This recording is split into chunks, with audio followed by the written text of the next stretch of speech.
Hi everyone, Explainflix here. Today, I will explain a sci-fi drama film from 2021 named Finch. Spoilers ahead.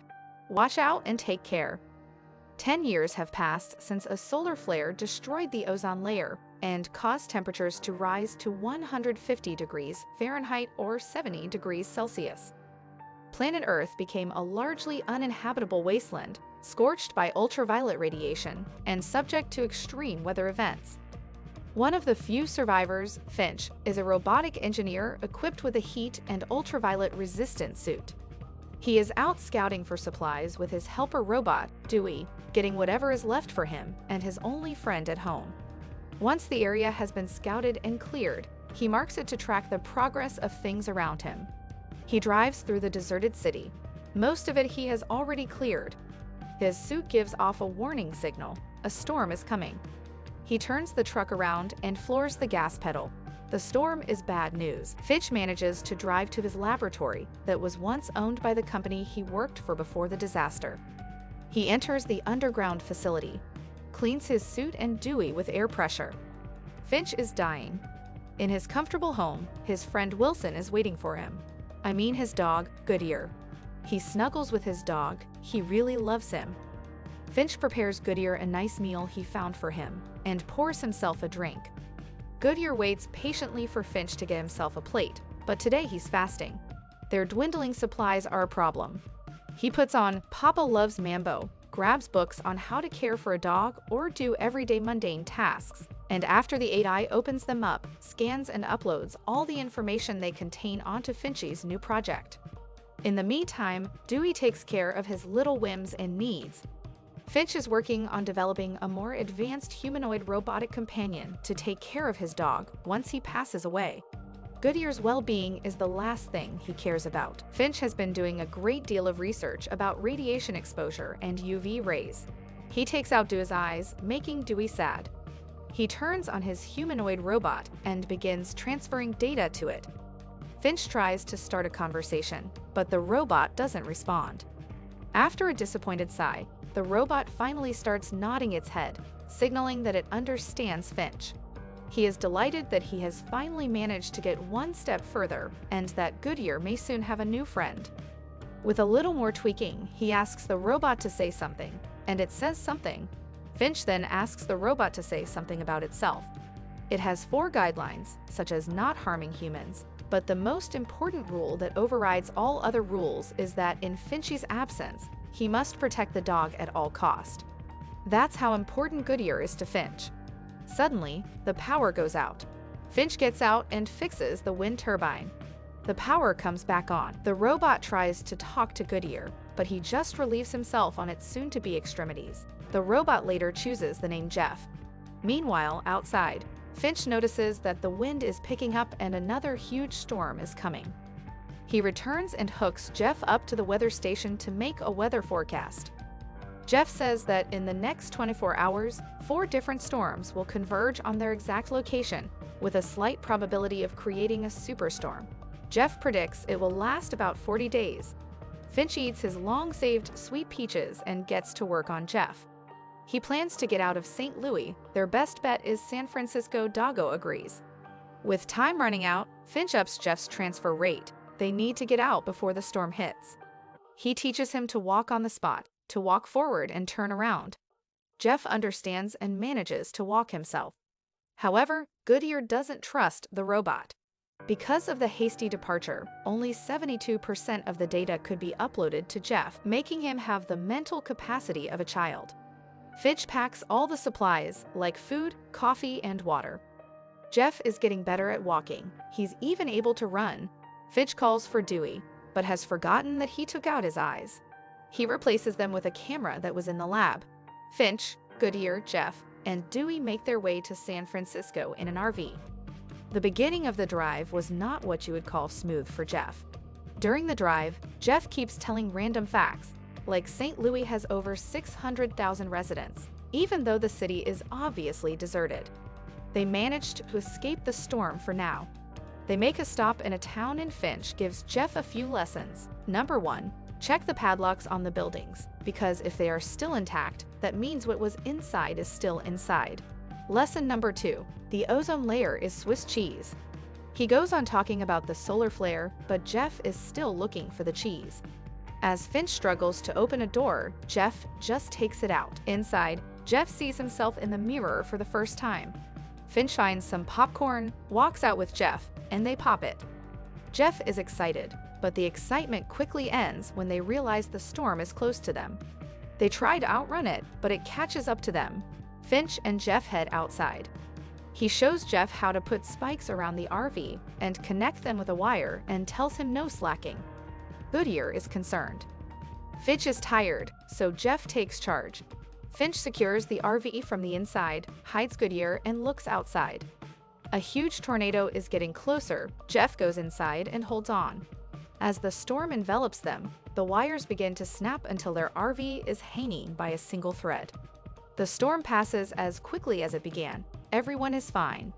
Finch tells Jeff he did a good job, but unfortunately their tire is shredded. They have a spare, but no jack. No problem, they have Jeff. In the morning, Jeff tries to speak in dog language, but it only irritates Goodyear and Finch. He points out that there is no such thing as dog talk and that Goodyear will trust him in time. San Francisco, 1,522 miles. Jeff's inquisitive behavior both amuses and frustrates Finch. When Jeff inquires about the concept of trust, Finch is not sure how to describe it, so he tells him a story from his life. How he hated his team working with him in robotics, but when it came down to it, he always had his team's back, and that's trust. When Jeff tells him he had a hard time following the story, Finch's condition starts to deteriorate. He drives to a restaurant, leaves Goodyear in Jeff's care, and goes inside, realizing he doesn't have much time left. Jeff has issues with Goodyear and is sad that Doggy will not listen to him. While Finch and Goodyear play house in a restaurant, Jeff plays with the RV, putting on songs and pretending to drive. With his fooling around, he lowered the handbrake and the car started rolling. When Finch confronts him, he plays the "I do not know how it happened" robot, and when he asks him to bring him the suit, he gives him the thumbs up and drives backwards instead, ramming the RV. He comes out and tells Finch he's an excellent driver. Finch shows him what happens when he comes in direct contact with sunlight. He yells at Jeff and tells him he has only one job: to take care of Goodyear. He needs to grow up. As they continue the drive, Jeff mopes in the back. To cheer him up, Finch teaches him to drive and Dewey stiffens up. After a minor hiccup in oversteering, Jeff calls himself an excellent driver once again. Goodyear does not agree, but Finch is glad Jeff is learning. They camp at night and see the northern lights thanks to the fried ozone layer. Jeff wonders, if daylight is so dangerous, why don't they drive at night? Because the dust, smoke, heat, and UV rays are predictable. Nighttime brings out what is not predictable: people. People who are starving cannot be trusted. In the morning, Finch is shivering and Jeff takes care of him with Goodyear's permission. They continue on their way. They arrive in a large city. Finch is resting, so Jeff calls Dewey and they go in search of supplies. They enter a hospital that has obviously been looted, but Jeff has yet to learn that. Finch wakes up to find that his companion is missing. He realizes they are in town and knows it's bad news. He has trouble gearing up. Jeff leaves Dewey to guard the fort and goes upstairs, where he finds medicine, food, and even a jacket for himself. Finch gets dressed and goes after Jeff and Dewey. Dewey has found some snacks, but doesn't realize there is a bear trap. Someone is watching Finch from the shadows. Jeff finds a cupboard, opens it, and it's filled with food, which he excitedly grabs. Dewey gets ripped in half by the trap. Finch hears this and finds him. He unpowers Dewey and apologizes to him. He then hears the rumble Jeff makes and finds him as well. Jeff tells him that he found something to eat with his initiative, but because he lacks common sense, he failed to see anything wrong with the place. There are people. They start running, with Finch barely managing to stay on his feet due to his condition. They run to the RV and take off right away. A car starts up behind them. Finch hands the wheel to Jeff and tells him it was a trap and he walked right into it. Dewey is gone. He grabs a gun and tells Jeff that there will be no more mistakes from now on. In a sad voice, Jeff asks, "What would you like me to do?" He just answers, "Drive," and passes out. When Finch regains consciousness, Jeff drives in silence, very unusual for him. He also notices the car following them.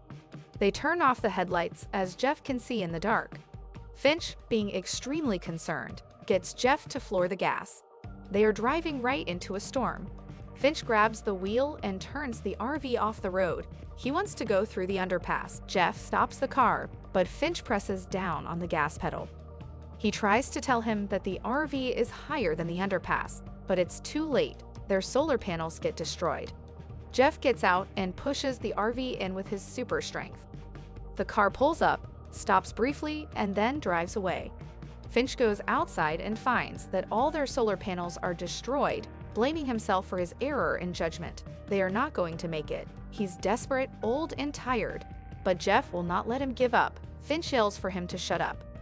Jeff stands there confused as it starts to rain, unsure of how to remedy the situation. After some creeping around, Jeff comes inside, sits down, and tells Finch that he thinks they'll make it to the Golden Gate Bridge in San Francisco, and the reason is because he believes in him. Finch tells Jeff a story about why he doesn't trust people, and how he found Goodyear in a backpack, so frightened and so alone that he decided to protect him at all costs. Hunger makes people killers, but it made Finch a coward. He asks him, how can you believe in someone like that? Still 480 miles to San Francisco. Jeff drives all the while Finch rests. Jeff turns the postcard over and finds that the postcard is from Finch's dad. He checks the other postcards and suddenly a butterfly flies against his windshield. He pulls over, wakes Finch up, and points at the butterfly. Finch stretches out his hand, and the sunlight does not burn him. He gets out and feels the sunlight. The UV radiation has dropped enough that it's not a danger. On the road, he notices a flower and another butterfly and laughs with joy. They drive on and see flowering plains. Finch gets dressed, and they decide to picnic outside in the daylight, something he has not done in a decade. Jeff tells him that he saw a picture in his head of the three of them on the Golden Gate Bridge that he's never seen before with his eyes. It's called a dream. Jeff points out that the postcard is signed by Finch's father, and it's time for another story. Finch's father left him and his mother before he was born. His father traveled the world, and on his 15th birthday, this postcard appeared out of the blue. He treasured it, and when he was old enough, he bought this suit to impress him, but he never heard from him again. He tells him more about the human contradictions, that he himself has never been on the bridge and wishes he had made more of the time he had. Jeff gets up and tells him to leave right now. They'll be at the bridge in 18 hours. Finch points out that he won't make it. Jeff promises to take care of Goodyear when he's gone. Finch takes Goodyear's ball and they play fetch. He gives Jeff the ball and teaches him that this is one of the steps to building trust with the dog. When Jeff walks around with the ball in his hand and Goodyear follows him, Finch quietly tells him to just throw the ball.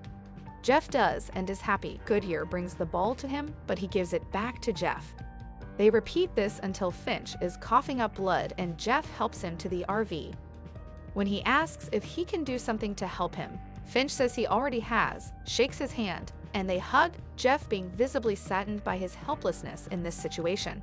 Finch goes inside and lies down. While Jeff packs up their things, Goodyear comforts Finch. Finch pats his head and takes his last breath. Jeff and Goodyear have him cremated in the plains. After they mourn Finch's death, he feeds the dog and they play catch. Jeff realizes that it is his job to take care of Goodyear from now on, and they set off again. He befriends Goodyear, who eventually accepts him. When they finally arrive at the Golden Gate Bridge, Jeff makes a memorial sign for Finch. On the fence, people have stuck messages to loved ones, letting them know where to find them. This suggests that there are more survivors. Dozens, maybe even hundreds of loved ones have the opportunity to be reunited. The world is not doomed. There are still places that are safe and recovering from the solar flare. A bittersweet ending. Thank you for watching. Subscribe if you'd like to see more videos like this.